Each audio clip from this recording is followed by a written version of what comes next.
Do you ever find yourself staring at the screen feeling like you want to play The Sims 4? And I mean, you've just now spent like 10 minutes waiting for it to load, so now you gotta play, right? But it's just not clicking. You're not alone. I see so many Simmers struggling with this, and I myself have been there before as well. Trust me, I get it. I've been playing The Sims ever since it first released. I love The Sims 1 for its grind, I love The Sims 2 for its goofiness and its silly gameplay and its charm. I love The Sims 3 for the open world, and The Sims 4, well, it's a playground, it's a blank canvas, and that's where a lot of Simmers get stuck. I recently made a video about how to have fun in The Sims again, and I got some interesting comments. If you need ideas to have fun, the problem is the game. Or, I shouldn't have to work to make a game fun, especially if it costs over $1,000 in DLC. And I completely understand the frustration, but here's the thing, The Sims has always been a sandbox game. It's always been open-ended to some extent. That is true for all iterations, and how we approach the game can ultimately change our experience. Dr. Stuart Brown, a researcher who studies play, says that we all have different play personalities. This is why some people prefer maybe the competitive side of The Sims 1, you know, how grindy it can get, while others prefer the open-ended play and exploration of The Sims 3. In The Sims 4, if you're struggling to have fun, maybe it's because it's not feeding into your play personality the way other previous Sims games did. That doesn't mean it's a bad game, though. It just means it's a different type of playground, and once you understand what kind of play personality you have, you can make it work for you. There are 8 play personalities in total. We usually have a mixture of maybe 2 or more, but I find that, one tends to lean towards one the strongest. The first play personality we're going to talk about today is the storyteller, one I feel very close to. I think if I were to pick one of these 8, I would be that one. The storyteller enjoys creating complex characters and then watching their stories unfold. So this would be the narrative-driven Simmer. You love to use your imagination and create stories. You often become emotionally attached to the Sims you create. And while you're playing, you might end up role-playing different conversations in your head, like what are they actually talking about? What does that similar stand for? That roleplay element just adds more to the story that you're playing on the screen, but also in your mind and your imagination. But it does not come without struggles. So as a storyteller, you like playing different storylines, but sometimes you might end up playing the same ones over and over again. I think we all have a personal preference, what kind of stories we like to play. You could be like the wholesome kind of Simmer that likes to play a lot of, family gameplay, or you could be a Simmer that likes to be devious and have Sims that are going around town, breaking up people, or maybe you find yourself over and over again playing the kind of rags to riches kind of style of a storyline. So I think we all personally lean into a certain genre maybe of story that we like to play, maybe even down to the same type of traits we use and the same type of homes we move our Sims into, the same worlds that we use. If we take a break, we might end up forgetting the plot, which is a big issue, of course. You spend so much time building this story for your Sim, you've played it, some weeks into a Sim year, and you just take a little break. I mean, it doesn't even have to be a big break. For me, it's just a question of, changing save files. Sometimes I play one save file and then I play another really intensely and then I come back to the other save file and I'm like, oh, what happened there, So it doesn't even mean that you went on hiatus for 3 months. Sometimes I even forget stuff that happened just a few days ago. It can be exhausting getting back into the game, open up the screen, be like, where were we? So yeah, that can be quite frustrating. And while we love The Sims 4 for, its openness and how, it's a playground for imagination, it still isn't maybe of all the Sims games the best when it comes to producing organic drama. I can speak for myself. I feel like in The Sims 3, it was super easy to have story just happen in the game on its own without me, pushing things in a certain direction. Whereas in The Sims 4, I feel like the game doesn't really prompt you as easily as it did in previous iterations, and I really have to come up with most of the story on my own. And as a storyteller, with your Sims that you created and their lives, I feel like it can get boring if things don't feel meaningful, if maybe there aren't enough consequences for the actions that your Sims make. And it's something that I think if a story doesn't have any purpose behind it, then I feel it's hard to stay engaged with it and be motivated to continue playing that Sim. But I have some tips to have more fun if you're a storyteller and, you've run into these issues. So for one, I think it helps to keep track of your Sims history, and this is something I'm going to be saying to my dying day. I will harp on this to no end, and this is not because I've created a bunch of planners and systems to help you do this. I think whether you're using Notion, Notion right out the box, or one of the templates that I've made both free and paid ones. You definitely have choice there if you're not in a position to invest in the Sim Guardian that I've made. But keep track where you want in a journal, in Google Sheets. I know a lot of Simmers love Excel. Wherever you do it, keep track of your Sims history and keep track of the screenshots that you've collected. It can make a big difference to how you feel about your Sims and how connected you feel to their stories if you just jot them down. And again, that'll help you also with forgetting the plot. If you have the last sessions, summarized in bullet points somewhere, then you can just refer to them and you can jump right back into the story. And it really is so valuable and so much fun to look back on the things that have happened in your game, in your legacies, or in your families. I feel like that can also inspire new gameplay. If you're stuck with your story and you're not sure where to go with things. For me, with my legacy gameplay, I like to check what happened in the last legacies, what is a red thread, what is a common trait that they have, or a common hobby or interest. And then I say, okay, well, that's a tradition now of that legacy, and then that inspires basically a new tradition, and then I roll with that for the story moving forward. Maybe the next heir is going to go against that, or it's going to continue that legacy. Keeping track of your Sims is more than just a chore of logging down stats. It's giving context to your screenshots, creating profiles about your Sims so that you remember who each one was, especially your heirs, especially the Sims that you spent a lot of time with. I think it's worth putting their story to paper. You can also use mods to add drama and meaning to your Sims and their lives. For example, a great mod for this is the Personality Plus mod by Plumless. This gives your game more personality archetypes that can dictate a bit more about how Sims interact with each other. It also adds a bunch of new interactions, I think over 200 of them. And another completely mod-free way to add meaning to your game and purpose is to create personality-based relationships. Now, I personally like to use Enneagram personality types to do this, so I basically assign an Enneagram personality type to my Sim. The Enneagram personality, says a lot about the person, so it can say how they would behave under stress, which Sims or which characters are they most likely to get along with, and which ones are they most likely to butt heads with, what are their goals and values in life, their motivations behind what, they believe, why do they believe what they believe. So it can inform, it's like one personality type that can inform a lot about your character. So I generally advise you to look into that anyways to get to know your characters better. I've actually shown my process on how I do this. I've shown it before in a video, and I'll leave a link in the description below or in an info card here somewhere on the screen so that you can click into that after watching this video to see how I took a collection of Sims. They all had different Enneagram personality types, and how I had this main Sim that I was playing, so that was Keith Fox, and how I compared that to the other characters and their personality types, and then kind of figured out, okay, where would they be in harmony? Where would they be in conflict? And it helped me inspire things that they could do together. Keith and Lucas, his best friend, basically, they went on a snowboarding trip in Mount Komorebi based off of the relationship I brainstormed with between them. And so a lot of gameplay came from that as well. And so I really recommend looking into that as well. It can really add depth to your Sims, but also inspire new ideas for your gameplay and for your stories in general. And something I think is really fun to do as well, to add to that story that you're creating for your Sims and about their lives, is to collect mementos of your Sims. I don't think a lot of Simmers take the time to do this, but it's a really fun activity to bring your Sims to life, whether it's a digital memento or a physical memento that you craft. I find that when you create them, it really helps you feel more connected to your Sims. You could create souvenirs like wedding invites, postcards that, a Sim sends from vacation. It could be a newspaper article about something that happened in their life, like a huge milestone, or it could be like an obituary, for example, if your Sim has passed away. You could collect these digitally or print them out, and it could be really cute. You could create a memory scrapbook with all those memories. Again, it could be like a digital one or a physical one. And there are a ton of templates on Canva that you can use, wedding invites, certificates of all kind. If you want to create a certificate for your Sim, if you got the businesses and hobbies pack, they opened up a new business and you can create a business deed for them. I think you can really get creative with this. I actually share even more ideas of what kind of keepsakes you can create for your Sims in a podcast episode that I did a while back.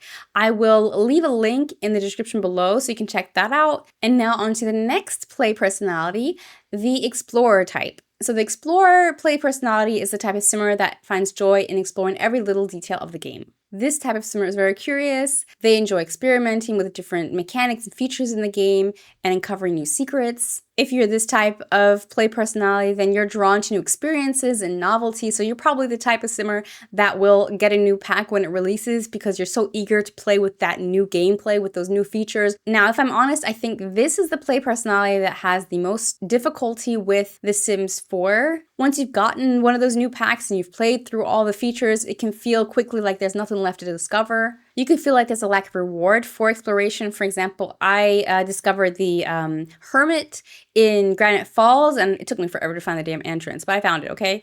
And then I did that, and then I went there, I met the Hermit, and it felt pretty anticlimactic. A lot of the quests in the game as well, they're more like tutorials, and so yeah, it's not really fun to play them. It can feel just a bit trivial and tedious. So yeah, I see where an explorer kind of play personality would get bored of these types of quests and adventures in the game. I feel like this type of play personality could also struggle with the lack of direction and challenge in the game.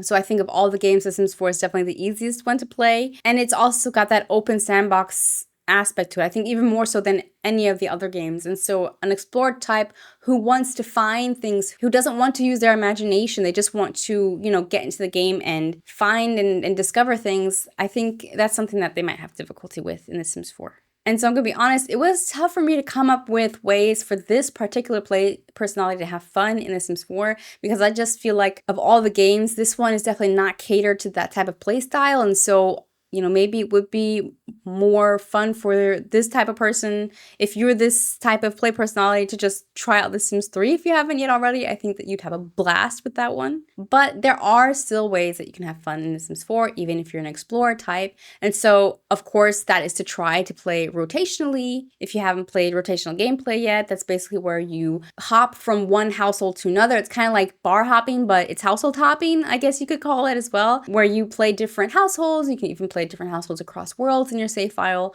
And I feel like that just brings variety to your game, of course, but by doing that, you also play different lives, so to say. Like one household is not the same as the other. So one household might be a single mom with, 3 jobs, and the other household, can you even have 3 jobs in the game? I don't know. But the other household could be like a rich baron who has everything and is a celebrity. So you get to play different careers, Sims with different amount of money, with different relationships, of course, as well. And so you get to explore different stories, basically. And so I think you might get that itch scratched that you have to experience different features in the game more so than if you were to play just one household. And my top tip, if you've, played through the game and you're like, okay, there's really nothing left here for me to check. I've played the households that interest me. I've, looked at all the different lots, I've been to all the different secret worlds or whatever, and like, okay, what now? I think you should try custom save files. Custom save files made by the community will make your game feel like a brand new experience. These save files are made by dedicated simmers that have put a lot of time and energy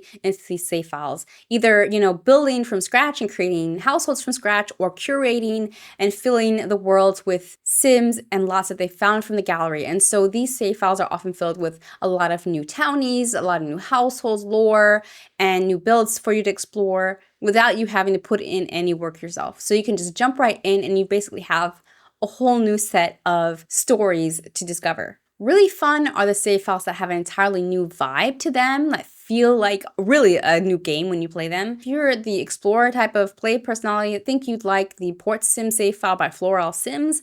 This one is super realistic, and really, when it comes to realism, it's unlike any other save file I've encountered. It has a gritty vibe to it, it's definitely an aesthetic on its own, but it's not that typical, everybody's doing well, bougie, prim and proper kind of aesthetic. No, it is very grounded, it is very down to earth, and I just love how real it is. I think that's really the only word I can use to describe it. It's real. And I love that. I think a lot of love has gone into this save file. And if you're into medieval fantasy type of gameplay, I think you'd really like the Tales of Yore save file by Divan the Simmer. There is a lot of background in this save file, a lot of lore that you can really dig your teeth into. And of course, it looks totally different because you have a totally different style of builds in this world or in this save file. It's medieval fantasy style. So I think there is a lot of fun to be had in that save file if you want something new to discover. And last but certainly not least, my personal favorite that I always play with is the Beyond Bloom save file by Analea. I absolutely love her build style. I feel like it is very contemporary, very realistic. And I feel like the households that I'm not sure if she's created them all from scratch. I believe so, but they have all a lot of like really interesting stories behind them. This one I feel like is on point. There's not one build in this save file, and it's a huge save file. She's done like all the worlds. There's not one build where I'd say, okay, I couldn't see any type of sim living there or me playing with it. I think also what really is important to me, the community lots are really nice. And if you don't have a lot of packs, Analia actually just recently released a base game compatible save file that only has like base game content and worlds in it. It's also full of like detailed backstories. It's very cozy. So I think if her or any of these other save files that I recommended are too pack heavy, then she definitely has an alternative that you can look into as well. Now, the next play personality is one I can't really relate to at all, unless, well, we'll get into it, but it is the collector play personality. So this type of simmer likes to collect things. They enjoy tracking their progress and achieving milestones. Now, I am definitely somebody who likes to track my progress, but I'm definitely not your classic collector. Unless it's something that my sim needs for their storyline, it's not something that really engages me, but you might be like, oh my god, this is my type of thing. Oh my god, you finally voiced it. I am a collector. The Sims 4, as well as really most of the other games, are really great for this. They have a lot of things that you can collect, and they make it really easy to keep track of that type of gameplay. This type of simmer, I would definitely say, is a completionist type of simmer. If you're this type of play personality, then you love unlocking everything, maxing out your sim skills, and completing every single collection. That is like goals for you. And you play Legacies not because you love family gameplay, but just for the satisfaction of filling up your family tree. I can relate to this because is it not the most satisfying thing ever to have a bunch of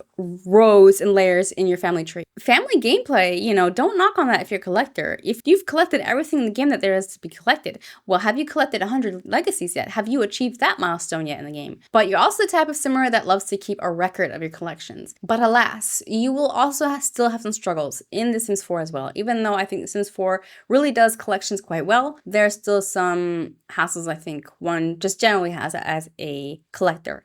And that would be, for one, there is so much to collect, and that's very overwhelming. Even though The Sims 4 makes it relatively easy to keep an eye on how much left you have to go in a collection, there's a lot. And if you really thrive on completing collections, I think some are probably easier to complete than others. Like when it comes to collecting items, you can maybe be burnt out from repetitive tasks. That could be a struggle as well. That it's just the same thing over and over again. That could get boring. Especially when it comes to like maxing out skills, like when it comes to like, for example, what is it called? The charm skill or the charisma skill? Isn't that basically just talking into a mirror over and over and over again? Or maybe speaking on that microphone, and that's how you level up. Not the most exciting type of gameplay. And as a collector, you might also struggle with feeling not rewarded enough. I must say I am speaking here with a lack of experience and lack of knowledge when it comes to collecting. I don't know I don't know of anything specifically special happening after completing most of the collections in the game. Like when you've collected all the frogs, does something special happen? I don't know.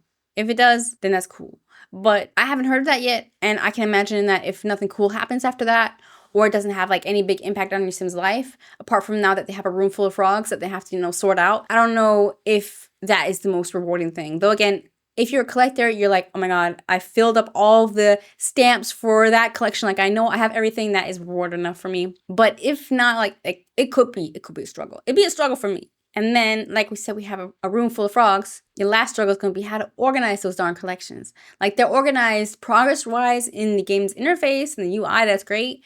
But where are you going to put all those frogs? Where are you going to put all those gems or all those bike parts? They have to go somewhere.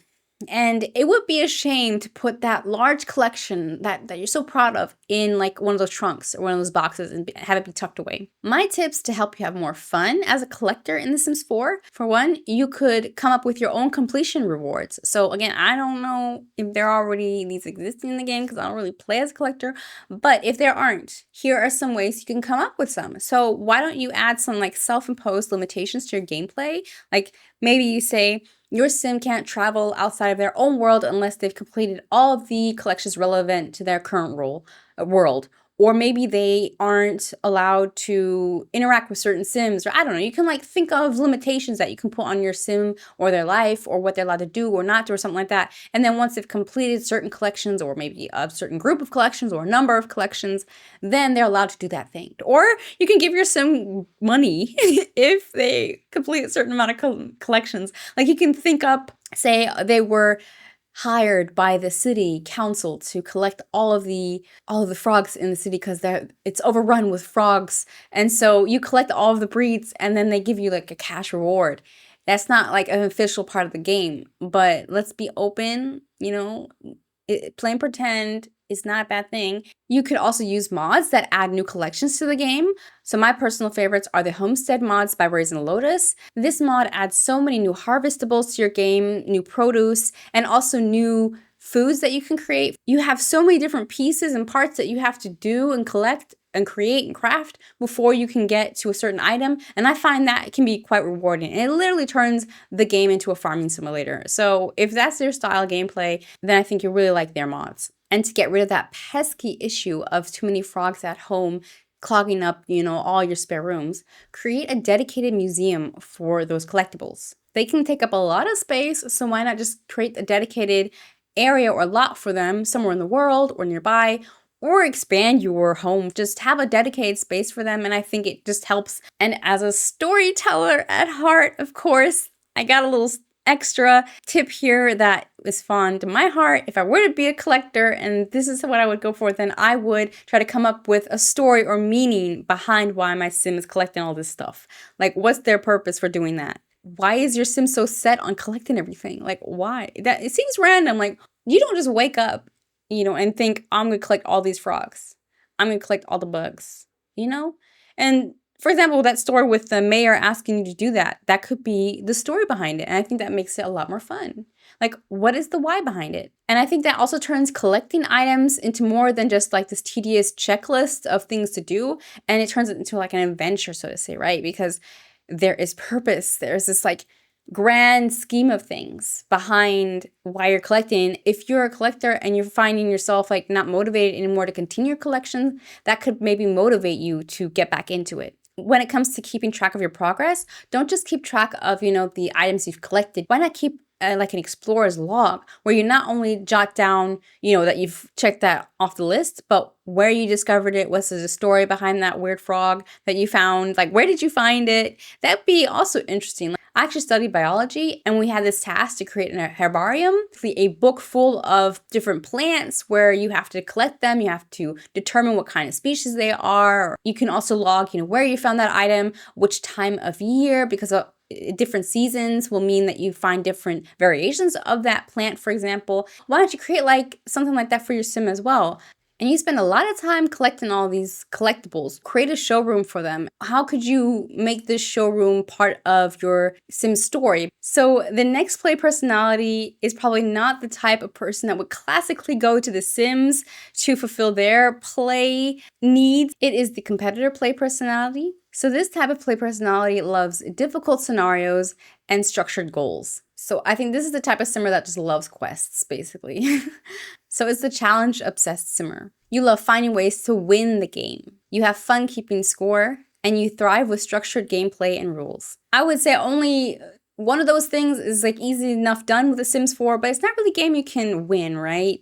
And we already established The Sims 4 is maybe not the most structured game of them all. It's the most open-ended. So it's questionable whether or not this is the perfect game for you. If you're a competitor type of play personality, there are quite a few struggles that you might have when trying to have fun in The Sims. For example, once a challenge is complete, you feel bored. The game is relatively easy, especially if you compare it with the, OG The Sims, which was a grind. It really made you work for anything you got in that game. The Sims 4 is definitely like on baby mode. And so yeah, another struggle is that The Sims is too easy. You might also struggle with a lack of significant consequences for any bad decisions you make in the game. So classically, if you're playing like an RPG, if you do boo-boo, you're gonna be punished. Like you have to start over again. There is actually a game over on the screen that, punishes you for that. or you lose coins, or you lose life, or you lose XP. In The Sims 4, there are no really bad decisions, I guess, unless like maybe going outside in your summer wear in the middle of winter is probably a bad decision, or repairing an electric device with low handiness skill is probably also not a good idea. So I think the only game over in this game would be to die, and that actually happened to me before. I was playing with a sim, she went snorkeling in the pool, she was just practicing, but I think she ended up drowning if I remember correctly. I was like, come on, I was starting a new Let's Play and everything. I was like, oh, really?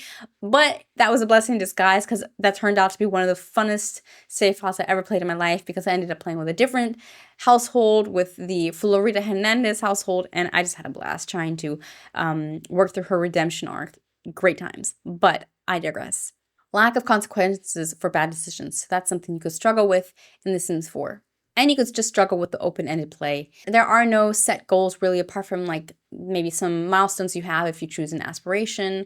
Though I feel like a lot of the aspirations feel more like tutorials than actual real like important goals. There is the bucket list in the Life and Death pack, but for the most part, you're free to do whatever you want in the game, which I love. And I think as a simmer, that's something we all appreciate. Which again, is like, if you're a competitor play personality, I think you might also have a lot of fun just playing a different type of genre in general, because life sim games are really open, sandboxy. They don't really give you that structured do A, B, C kind of, gameplay. But I still think you can have fun in The Sims 4, even if you're a competitor type. And there are many simmers that prove it day in, day out. So one way you can make your game more fun is to make it more challenging. And how can you make it more challenging? Is to choose traits that make the lives of your Sims more challenging. So for example, you could choose the Chased by Death or the Clumsy traits to make your Sim's life harder. Or you could use lot traits like the Highest Havoc would make it to where burglars come more often to your door and steal things.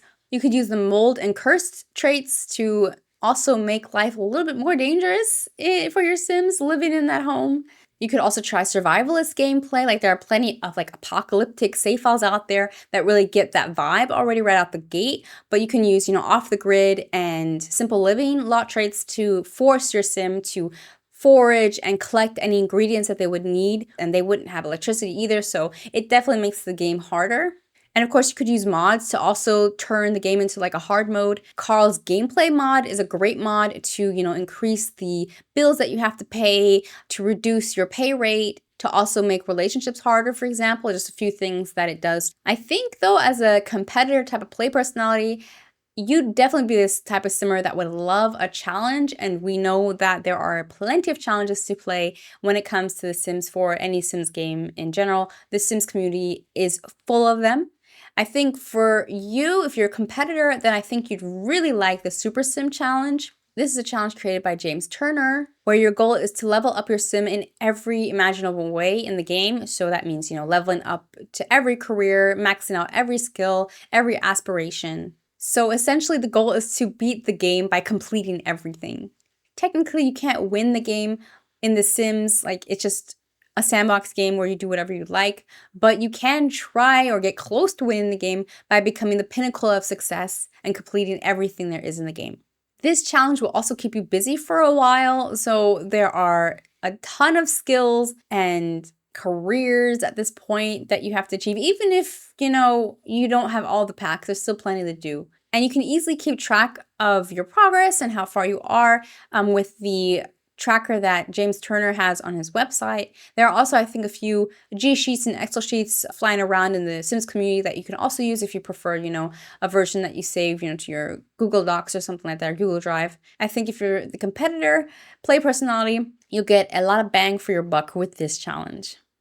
Our next play personality is definitely probably the type of simmer that will feel stuck a lot, and that is the director play personality.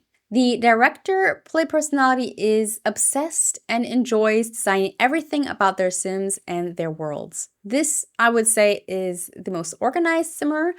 I probably also fall into this category a little bit. If you have the director play personality, then you don't just play the game, you curate an experience. You love to plan and organize things, and your gameplay often involves a particular aesthetic. So I'd say the director type is probably the type of simmer that we have a lot to thank for all these custom save files because I think that's what they're doing when they're playing The Sims is they're creating a custom save file, for example. Of course, our dear Machinima creators and Simlet writers, they're also playing director in a very pivotal role. So I'd say of all the Sims games, The Sims 4 is probably the best for this type of play personality because it gives you full reign. You can manipulate so much in this game so easily, especially if you use certain mods. Like there are mods that make it super easy to modify your Sims stats or cheat up certain things or change the time of day, change the weather, and that's just perfect if you want to tweak and make everything just right because you're making a machinima or because you're creating a save file with a very, very particular history style. Then look no more. The Sims 3 is also really good because the custom worlds in The Sims 3 are truly custom. Like, it's not like, let's throw in some new townies and some new lots. No, like, the whole set dressing can be custom in The Sims 3. So, yeah, I have to take that back. I still think The Sims 4 makes it easiest for Simmers to be this type of play personality or, like, enjoy directing, so to say, or being the director. But The Sims 3 lets you go, like, really far. The Sims 2, though, as well. I wasn't aware, but you can, in The Sims 2, you can really, like, shape your worlds very well as well. But I think The Sims 3 did this maybe the best in terms of, like, it was a good balance between ease and, like, breadth of what you can change. But I still think the easiest game for this is The Sims 4. Also, when it comes to manipulating your Sims and all sorts, like, I think The Sims 4 is really great for this. So you've chosen the right game already, but you still have struggles. So I think you definitely struggle with decision paralysis, be your own worst enemy where you just can't come to a decision because you have so many ideas and you don't know which one to go with because you're scared of making the wrong choice. And so I think that's something that could be a hurdle for you. I'm also, talking through these different play personalities for the most part with the assumption that you do want to play in live mode. Anything that keeps you from doing that, I think is definitely also a reason to call it a struggle. I think the director play personality is definitely stuck in producer mode more often than not. Again, because they can't really make a decision because, they have so many ideas and there's so many ways the lore could go or, their machinima, the story that they're making could go. There's always something else they could add to their world or change about their sim or their relationships. There's so much that they can orchestrate. And I think they are stuck in this purgatory of, at first it's fun, but I think at some point it might become purgatory because they still want to play in live mode, like I said. So that's my assumption here. You're stuck on the set and creating the stage, but you aren't actually pressing play. And that's the next struggle. So you have a hard time letting go of control and actually pressing play. The thing is, when you press play, all that hard work that you've put into the game, all those relationships that you've created, all of the townies and the builds that you've made, well, when you press play, you introduce the chaos that the game engine can bring into things. And then when you finally do feel like you've finished, you're too exhausted from all that prep work to actually play. That's why I suggest if you want to have more fun and if your goal is also eventually to play in live mode, it's to set a time limit for prep time. For example, within a certain amount of days or by a certain date you want to be done with your save file or with a certain build you're working on or a household that you're working on, or maybe say within a couple of sim sessions. And then that deadline that you create, that's something that you can actually also look forward to because by then you're not only finished or you will call it wraps by that time regardless of your progress, but you can also look forward to the fact that that means that's when you actually get to play in live mode and play with all these wonderful sims and builds that you've painstakingly curated after so much time. And personally, I find I get more done when I have a deadline looming than when I don't because I end up actually filling in more work in a small amount of time than I would before because I know, okay, I have to get this done by then.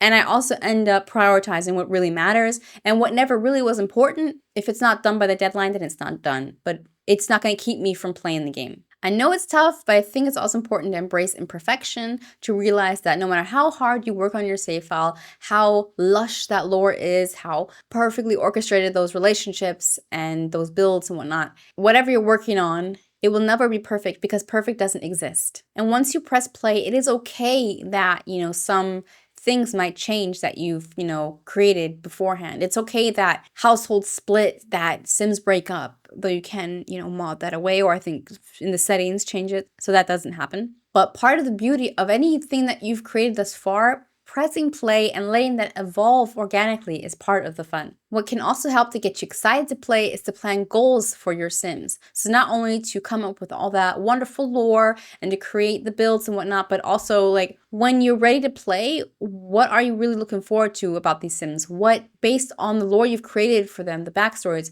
what will be their goal once you press play? I think if you have that in the back of your mind ahead of time, that can actually help you be motivated to finish so that you can get to that part, because you're like, oh yeah, we're going to do this and that in game. You know, my sim is going to do this and I'm really like looking forward to that. And that's something to, it reminds you why you're doing this and why you want to finish by, you know, a certain deadline or whatever, because you're like really looking forward to playing the goals that you've set for the bucket list that you came up with for your sim.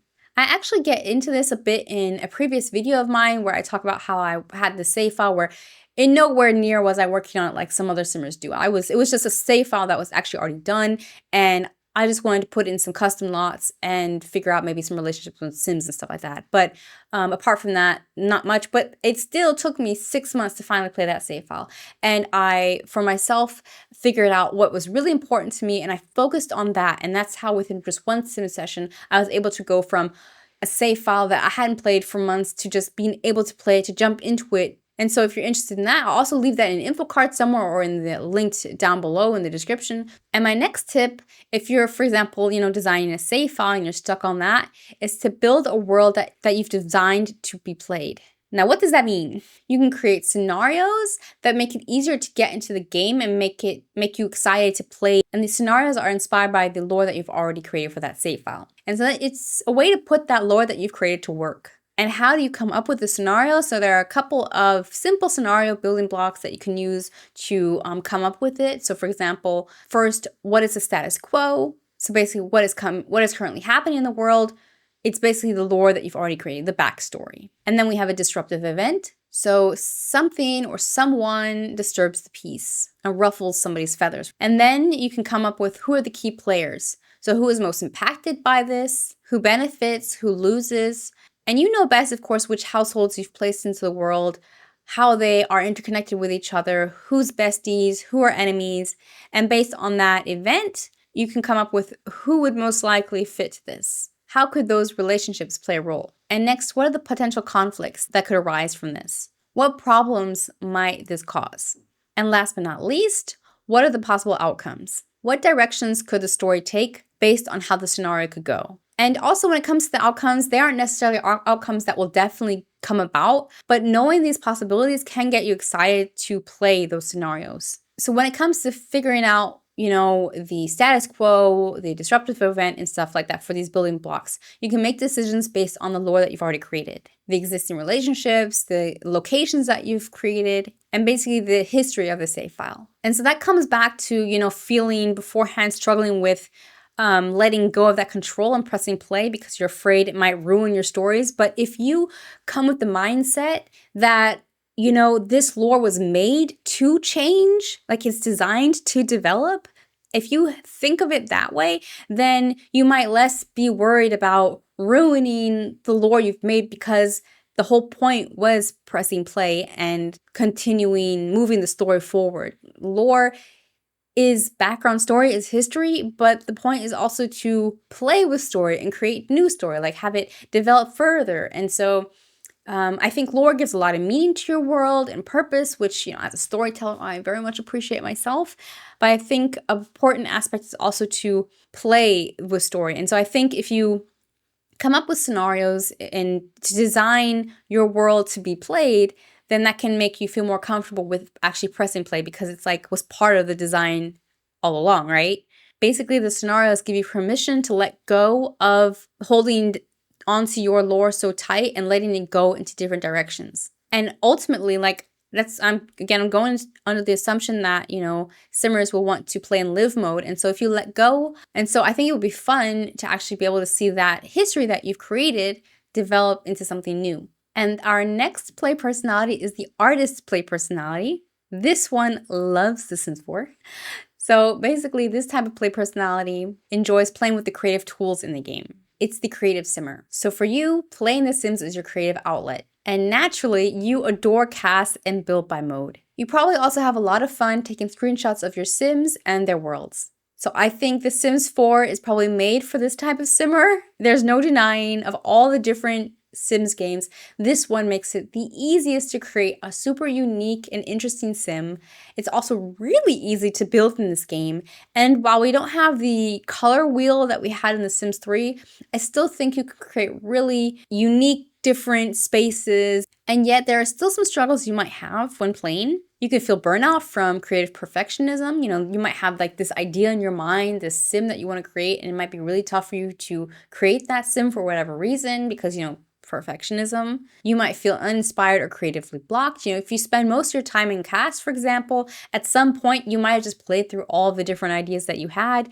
You might have tried all the things and used all the pieces of clothing in all different variations. And at some point you might be like, okay, what now? You might have difficulty if you can't come up with new ideas to play or to create. And something you might struggle with is not finding live mode particularly engaging. This, of course, doesn't have to be the case. It could be that, you're an artist play personality, but also a storyteller, and so you actually do enjoy live mode. I have the impression that a lot of Sims 4 simmers in particular, some of them just spend most of their time in cast or in build by mode, and there's absolutely nothing wrong with that. So I think a lot might struggle with this or feel like it's a struggle because there's this expectation that when you play The Sims that you play in live mode as well, but I honestly think this doesn't have to be the case. Even for the director, like I'm talking about the struggles with the assumption that we all eventually want to come back to live mode, but that doesn't have to be the case. Like whatever brings you joy, and if that is being in cast 100% of the time, then being cast 100% of the time, then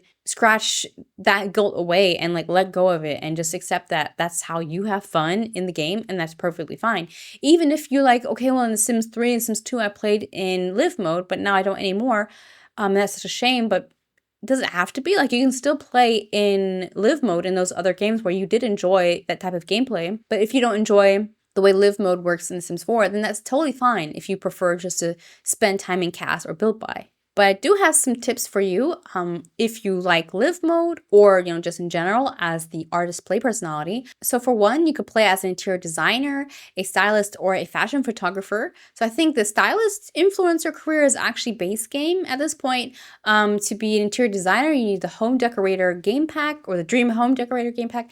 And for the fashion photographer career, you need the Moschino stuff pack. I think these are all super fun careers to play in the game if you are more of like an artist type play personality, right? Especially if you're feeling creatively blocked, this can really help you because the clients that you have, they give you a brief, like I want to be dressed for a date and I want this color of an outfit, or redecorate my space. I like mid-century design. So it sets limitations for you right out the gate, which I feel can often really help with tickling out some of that creativity because you just have less decisions that you have to make because a lot have been made for you up front. And you don't have to have these packs to play this type of gameplay. You can, call your sim or just determine right now that your sim is the interior designer or the stylist of the town and just go into different households and redesign the spaces or, the sims. With mods, for example, with the MC Command Center, you can just click on, I think, any random sim and change their outfit. And you can just pretend that it's your sim that just not gave them a makeover and maybe give your sim some money because, we don't work for free.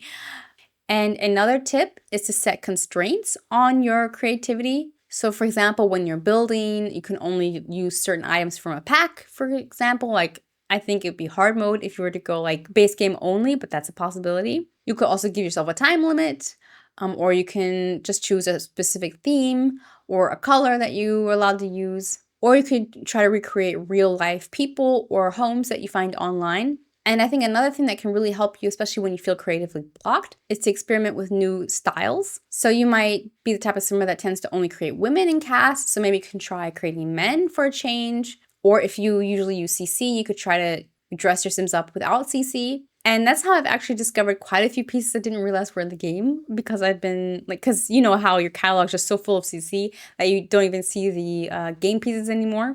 Or perhaps you're a builder that usually only creates homes. Well, you can try your luck at community lots. Also, when it comes to cast, for example, and when it comes to creating Sims, some Simmers have like a really particular style. Like maybe it's very cartoony, or maybe, you're more of like an alpha CC kind of realistic Sim looking kind of style that you have. You could try doing something that is completely out of your comfort zone. Like maybe you just create normal Sims, like you don't have a particular style that you've honed in yet, but you can try to emulate the style of another Simmer. Now, with emulate, I mean like copy one-to-one in your game. Of course, don't share it online and say and act as if it's, your style or whatever. But there's nothing wrong with, treating it like a creative study, so to say, just because it will help you also maybe learn the tools a little bit more. Like, how did they create a sim that looks like that? And it'll help you explore maybe things in the game that you wouldn't have before. Like, for example, when it comes to building as well, you can try to experiment and recreate something that somebody else made. That's often a really fun exercise also to get out of your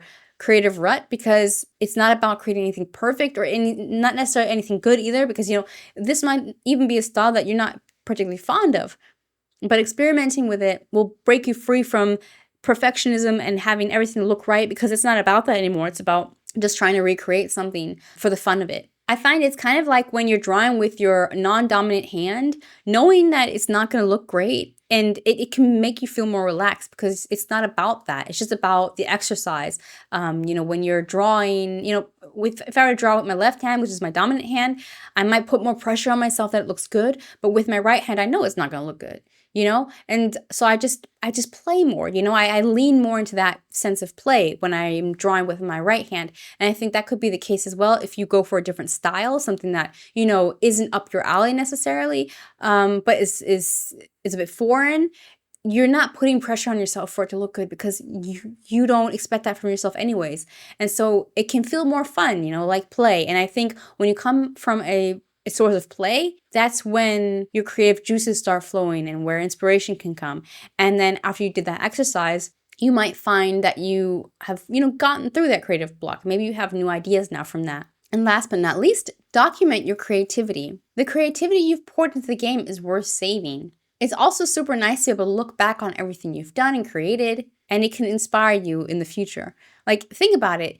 You've created so many Sims and casts, for example, so many outfits. How often have you actually saved them? Can you actually look back on them? Like, apart from like going into your actual game and like clicking through into the save file, into the sim, into cast, and looking at their outfits, do you have any other way to reference what you've created so far? Like, I'm sure you're really proud of the really like on fleek outfits that you've created, the Sims that you've created, and the builds that you've built, for example.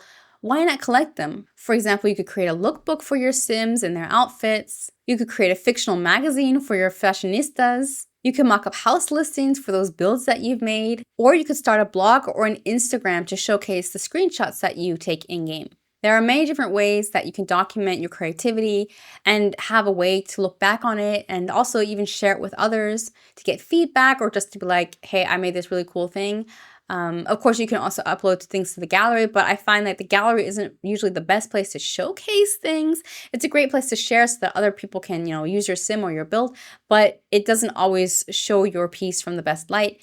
And also, I think just for yourself personally, it's probably nice to have evidence of that creativity collected in a way that works best for you and how you think. So, it could be a lookbook, something easy to flip through.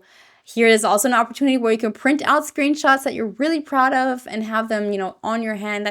I think that's something we seldom do nowadays. Everything's digital, and it's really worth a lot to actually print it out and have it, on the hand physically in front of you. And the next play personality is the Joker personality. So this one gets a lot of laughs. This type of simmer enjoys unpredictability, chaos, and silly gameplay. And this is definitely the chaos-loving simmer. If you're the Joker type of play personality, then you love putting Sims in bizarre situations. You also enjoy pushing the game to its limits. For you, the game is just one big experimental playground. But you also run into some struggles. So I think The Sims 4, of all the games, is probably the easiest to push to its limits and just create havoc. But there's still some struggles. For example, I think the fun is pretty short-lived often. Like, you try out your fun, goofy idea, and it's pretty much run its course, maybe within a few in-game minutes. And then you're like, okay, and now which, you know, if you can smash through those ideas so quickly, I think you'd also run into the issue of running out of ideas to actually create chaos. There's also a lack of random events in The Sims 4. It's not really a game that prompts too much chaos on its own, so that could be potentially something that you would like get bored of quickly. And something that could happen, you might accidentally grow attached to your Sims. You might not want to unalive them like you initially planned, or do any other terrible things that you had in store for them. And so that could, I don't think that's a thing that often happens to the Joker, but that could be something that gets in the way.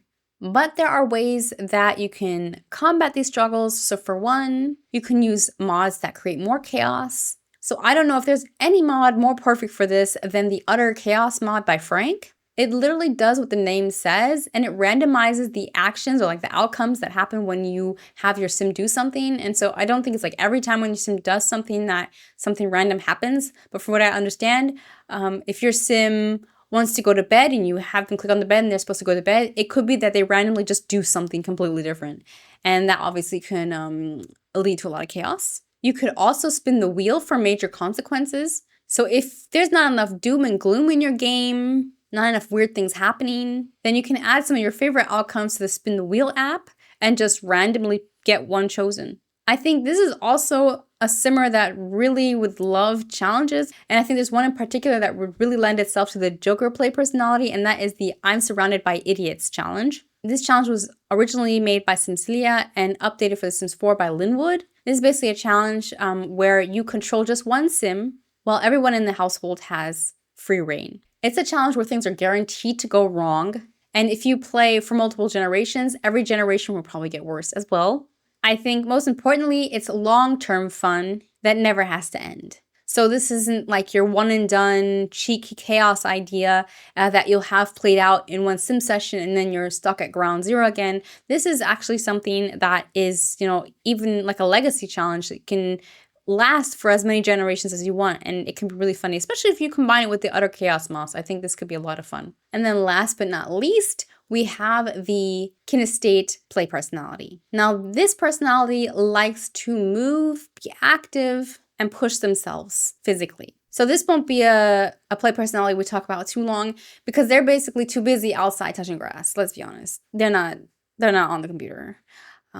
Maybe if they have another one of these play personalities, they're on the computer playing video games. But I think the kinestate in particular, there's nothing much to say about them, about how they could have more fun in The Sims, because nobody's doing burpees or stretches or push-ups when we're playing The Sims. We're not throwing a ball or anything like that. We're on our bums playing a video game. So I think it's safe to say we can leave this one out of the mix. Let me know in the comments below, which one do you relate to the most? And if you're like, hey Gloria, that was great, but I'm still stuck, I'm still bored, then I recommend you checking out my video about how to get unstuck. It'll show up on the screen here somewhere. I know it's helped a lot of simmers, and so definitely check that one out if you're still stuck.